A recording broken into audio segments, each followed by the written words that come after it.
শিরোমণি হযরতে বাইজিদ বুস্তামি রাহমাতুল্লাহি আলাইহির জামানায় এক নারী নারী ছিল, দেহ ব্যবসায়ী নারী। তার কাজ ছিল দেহ দিয়ে, তার শরীর দিয়ে অর্থ উপার্জন করা। ওই বুস্তাম শহরের যত যুবক ছিল সমস্ত যুবকদের চরিত্র নষ্ট করে দিত, যুব সমাজ ধ্বংস করে দিচ্ছিল বাইজিদ বুস্তামির জামানায়। কিছু ইসলামিক চিন্তাবিদ, কিছু দিনদার পরহেজগার মুত্তাকি, আপনাদের মতো এরকম কিছু ইসলামকে ভালোবাসে, উম্মতকে ভালোবাসে, দিনদার পরহেজগার মুত্তাকি কিছু লোক একত্রিত হয়ে জামানার শ্রেষ্ঠ ওলি বাইজিদ বুস্তামির কাছে চলে গেছে। হুজুর, এই ব্যাপার, অমুক এলাকায় এক সুন্দরী, রূপসী, সুরসী, দেহ ব্যবসায়ী এক নারী ওই এলাকায় আছে, যুব সমাজকে ধ্বংস করে দিচ্ছে। হুজুর, এই ব্যাপারে একটু পদক্ষেপ নিন। হযরতে বাইজিদ বুস্তামি আগন্তুক লোকদেরকে বলতেছে, তোমরা চলে যাও, আমি ব্যবস্থা নিচ্ছি।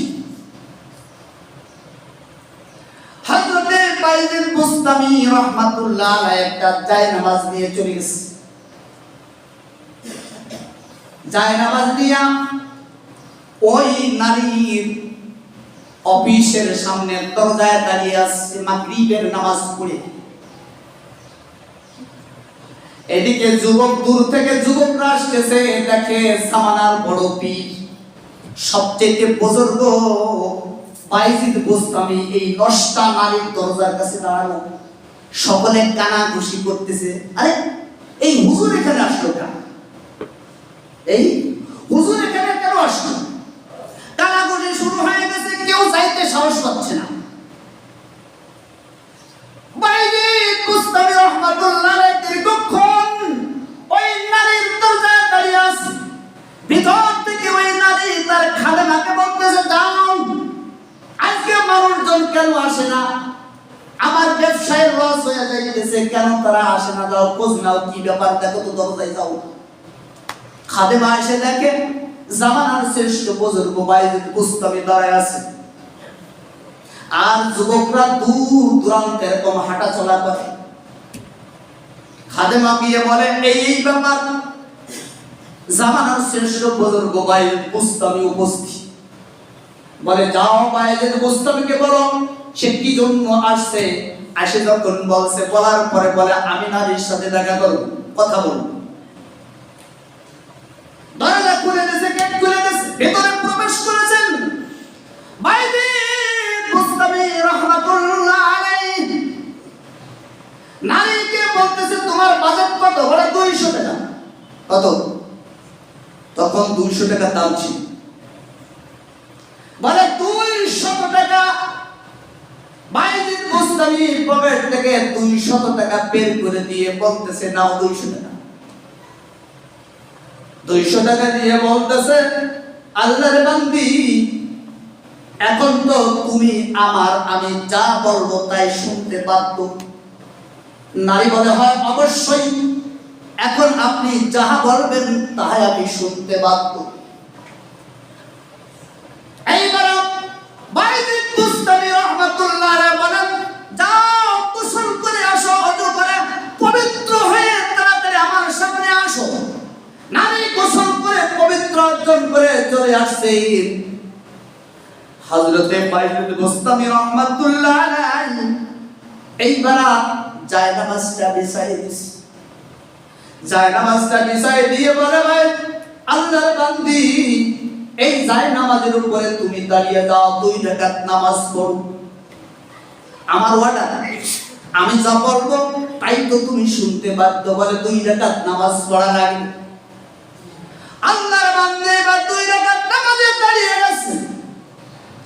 এদিকে আল্লাহর ওলি বাইজিদ বুস্তামি 2 হাত আল্লাহর দিকে উঠা বলতেছেন, হাসকালাম বুদকা दमाश, हर से कारंबू तो आखिर कर दमाश, वज़िना सूये नमाज़ा वर दमाश, पसरुजूये कल्ब इकारे तुरा, कल्बहा कल्ब तुफ़ैले मुस्तफा।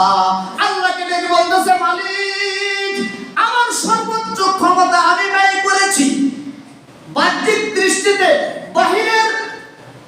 বাহিরের পরিবর্তন আমি করে দিয়েছি, অর্থাৎ জিনা থেকে ব্যভিচার থেকে মহিলাকে পবিত্র বানায় জায়নামাজে উঠায় দিয়েছি, বাহিরের পরিবর্তন আমি করে দিয়েছি, কিন্তু অন্তরের পরিবর্তন তো আমি করতে পারি না। এই কলবের পরিবর্তন একমাত্র আপনি মালিক।